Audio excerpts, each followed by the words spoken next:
আমার শাশুড়ি মা যেহেতু ভীষণ পরিমাণে ঠাকুর ভক্ত, সেই কারণে আমাদের বাড়িতে দু একদিন পর পর কিছু না কিছু অনুষ্ঠান লেগেই থাকে। যেরকম কীর্তন, বই পাঠ থেকে শুরু করে পূজা পালি বিভিন্ন রকম লেগেই থাকে একটার পর একটা। তো সেদিন ছিল আমার কাকা শ্বশুরমশাইয়ের বাৎসরিক, মানে কাকা শ্বশুরমশাই গত হয়েছেন 2 বছর হলো, 2 বছরের বাৎসরিক ছিল। আমি তো এই বাড়িতে আসার আগে আমার কাকা শ্বশুরমশাই গত হয়েছেন।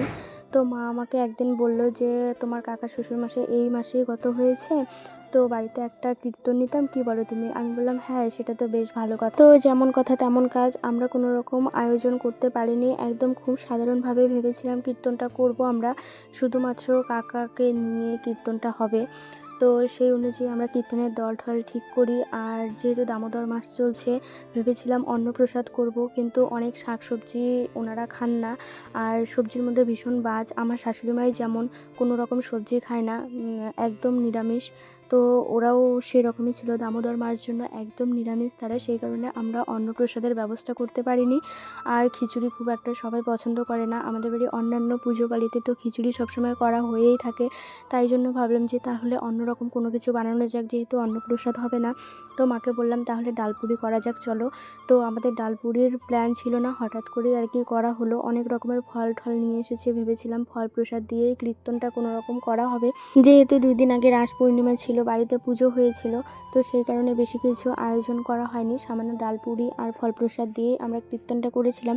বেশি লোকজনকেও বলা হয়নি, শুধুমাত্র আমার 2 ননদের বাড়ি আর আমার বাবার বাড়িতে বলা হয়েছিল, আর কয়েকজন পাড়া প্রতিবেশীকে বলা হয়েছে। এই নিয়ে আর কি আমাদের সেদিনের কীর্তনটা করা হয়েছে। আমার মাও আসতে চাইছিল না, যেহেতু সর্দি বদ্দি কেউ আসেনি, সেই কারণে বাড়িটা একদম ফাঁকা ফাঁকা লাগছিল। মাকে ফোন করে অনেকবার বলার পর মা এসেছে। আমাদের বাড়িতে যেহেতু পুজো ছিল, পুজোর নিমন্ত্রণ করবে।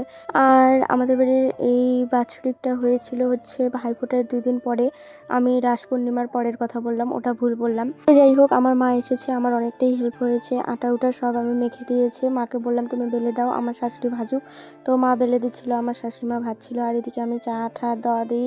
তারপর এদিকে সব কিছু দেখাশোনা করছিলাম। আর এনারা ভীষণ ভালো কীর্তন করে, এত সুন্দর নেচে নেচে কীর্তন করছিল, দেখেই মন শান্তি হয়ে যাচ্ছিল।